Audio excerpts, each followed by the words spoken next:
लोकसभा चुनाव से पहले ही हरियाणा में भारतीय जनता पार्टी को बड़ा झटका लगा है। हरियाणा के दिग्गज नेता एवं हिसार लोकसभा सीट से सांसद ने भाजपा से इस्तीफा दे दिया है। भाजपा से इस्तीफा देने के 2 घंटे के भीतर ही बीजेपी सांसद ने कांग्रेस का दामन थाम लिया है। भारतीय जनता पार्टी सांसद विजेंद्र सिंह ने 11:30 बजे सोशल मीडिया पर इस्तीफे के बारे में जानकारी दी और 1 घंटे बाद यानी 12:30 बजे कांग्रेस के राष्ट्रीय अध्यक्ष मल्लिकार्जुन खड़गे के आवास पर पहुंचकर उन्होंने कांग्रेस पार्टी ज्वाइन कर ली। बीजेपी सांसद विजेंद्र सिंह ने सोशल मीडिया एक्स पर अपने इस्तीफे की जानकारी देते हुए लिखा कि मैं कुछ राजनीतिक कारणों की वजह से भारतीय जनता पार्टी की प्राथमिक सदस्यता से इस्तीफा दे दिया है। मैं पार्टी राष्ट्रीय अध्यक्ष जेपी नड्डा, प्रधानमंत्री नरेंद्र मोदी, गृह मंत्री अमित शाह का हिसार के संसद सदस्य के रूप में सेवा करने का अवसर देने के लिए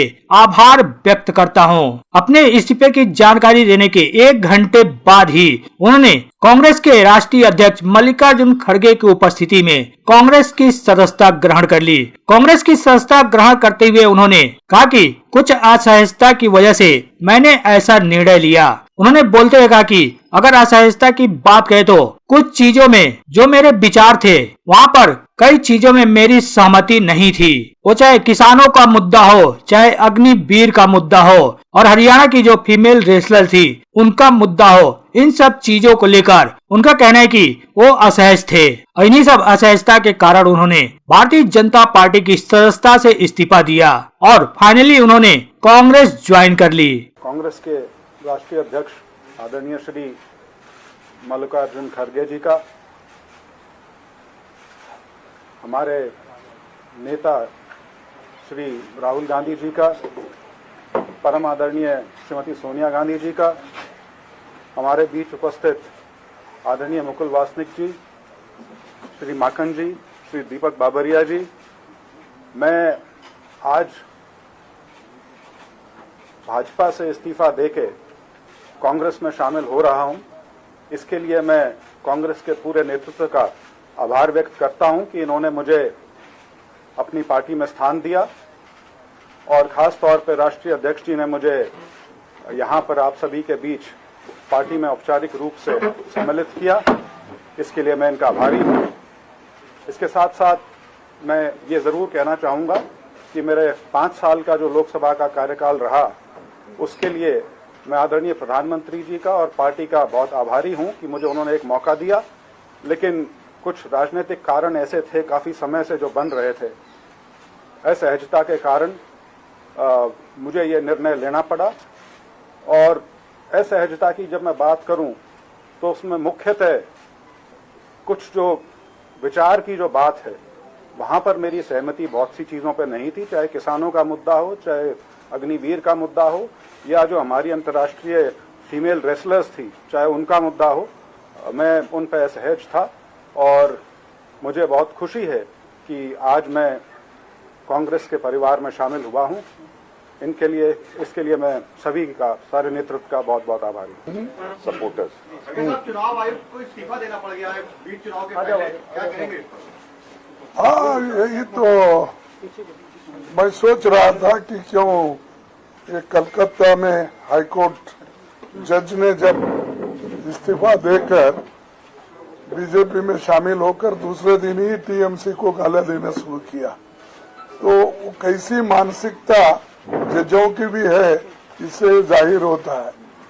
यानी जो जज एक दिन में रेजिग्नेशन देकर दूसरे दिन अपने बीजेपी में ज्वाइन होता है, तो इसका मतलब है कि ऐसे मानसिकता वालों लोगों के उन्होंने बिठाया है हर जगह। तो अब जो इलेक्शन कमीशन के चेयरमैन गोयल जी रिजाइन किए हैं, उनका कौन सा रहा है, थोड़ा देर इंतजार करके फिर बोलेंगे उसके ऊपर। ममता दीदी कह रही है 42 सीटों पर टीएमसी अपने कैंडिडेट्स अनाउंस करने जा रही है पश्चिम बंगाल में। गठबंधन टूट गया, क्या गठबंधन नहीं होगा वहाँ पर? नहीं, ये देखिए, उसका तो मुकुल जी उसको रिप्लाई दे सकते हैं, लेकिन हमने तो एक अब डीएमके का वेणुगोपाल और मुकुल जी को हमने वहाँ भेजा था जो अलायंस के सीट अपने गठबंधन के लिए, तो वहां पर हमारा हो गया 10 जो हमारे पहले थे उस 10 को उन्होंने माना है। मैं टीएमसी अपने डीएमके के नेता स्टालिन को धन्यवाद देता हूं कि बहुत स्मूथली उन्होंने इसको सुलझाया और सब मिलके काम करना इस पे सहमति बनी। और हमारे जो टीम वहां पर गई थी उनको भी मैं धन्यवाद देता हूं, क्योंकि मिलजुल के इस समस्या को उन्होंने सुलझाया, इसीलिए वो ठीक ठाक हो गए। हर जगह जहां भी हमारे साथ रहना चाहते हैं, मिलना चाहते हैं, हमारे दरवाजे खुले हैं, कभी भी हो सकता है किसके साथ भी बिफोर विथड्रॉल। वहीं इसके साथ ही सांसद बीरेन चौधरी के पिताजी एवं पूर्व केंद्रीय मंत्री बीरेन सिंह भी कांग्रेस में शामिल होंगे। इस बात की जानकारी खुद कांग्रेस नेता अजय माकन ने दी। अजय माकन ने कहा कि चौधरी बीरेन सिंह ने हमें इस बात की जानकारी दी है कि वो एक पब्लिक मीटिंग में सबके सामने कांग्रेस में शामिल होंगे। चौधरी वीरेंद्र सिंह जी ने इन्फॉर्म किया है कि वो एक पब्लिक मीटिंग के अंदर लोगों के बीच में शामिल होंगे, ये उन्होंने इन्फॉर्म किया। धन्यवाद।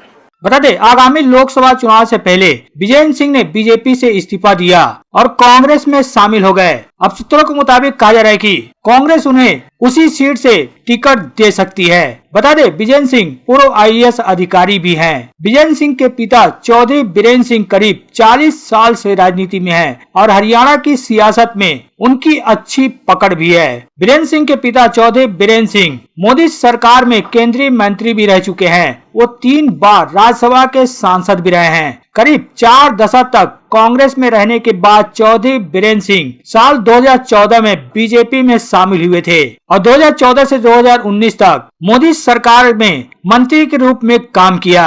लेकिन अब एक बार फिर उनकी भी घर वापसी हो रही है। वहीं दूसरी तरफ आपको बता दें, लोकसभा चुनाव से पहले नेताओं के एक दल को छोड़कर दूसरे दल में जाने का सिलसिला जारी है। पूर्वी उत्तर प्रदेश के नेता अमरमणि त्रिपाठी के बेटे एवं पूर्व विधायक अमनमणि त्रिपाठी ने कांग्रेस की सदस्यता ले ली है।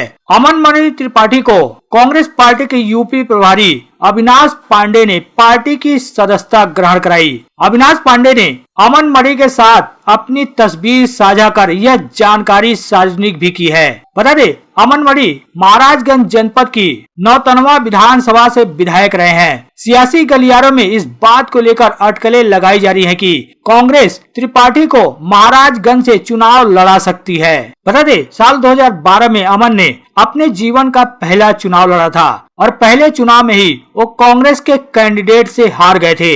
हालांकि 2017 में उन्होंने निर्दलीय चुनाव लड़ा। समाजवादी पार्टी के उम्मीदवार कुंवर कौशल किशोर सिंह को 32,256 वोटों के अंतरों से हराकर वो विधायक बने थे। वहीं जानकारी के मुताबिक अमनमणि त्रिपाठी पर पत्नी का हत्या का आरोप भी लगा था। साल 2016 में एक सड़क हादसे में उनकी पत्नी की मौत हो गई थी।